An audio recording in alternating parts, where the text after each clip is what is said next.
Hello, welcome to my YouTube channel Raitha Mitra. ನಾನು ಮಹೇಶ್. ಇದು ಗಿಡ ನಂಬರ್ 44. ಇದನ್ನು ಜನವರಿ 10ನೇ ತಾರೀಕು 8ನೇ ತಾರೀಕು ಟ್ರೀಟ್ಮೆಂಟ್ ಕೊಟ್ಟಿರೋ ಅಂಥದ್ದು. ಇದು ಸ್ವಲ್ಪ ಹೊರಗಡೆ ಕಾಣಿಸ್ತಾ ಇತ್ತು ನೋಡಿ.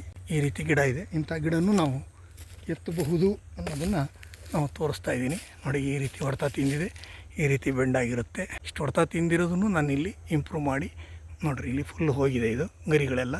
ಒಳಗಡೆಯಿಂದ ಮತ್ತೆ ಮೂಡಿ ಹೊರಗಡೆ ಬಂದಿದೆ.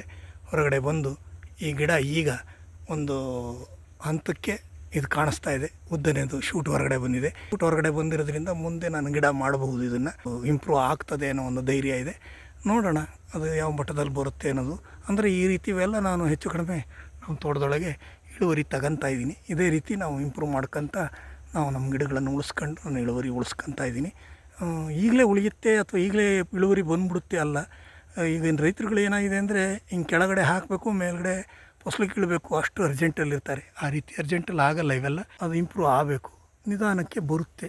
ಇನ್ನು 2 ವರ್ಷದಲ್ಲಂತೂ ನಾನು ಇದರಲ್ಲಿ ಒಂದು ಮಟ್ಟದ ಗಿಡವನ್ನು ನೋಡಿ ಫಸಲು ನೋಡೋಕ್ಕೆ ಸಾಧ್ಯ ಅಂತ ಅಂದ್ಕೊಂಡಿದ್ದೀನಿ. ನೋಡೋಣ. Okay, thank you.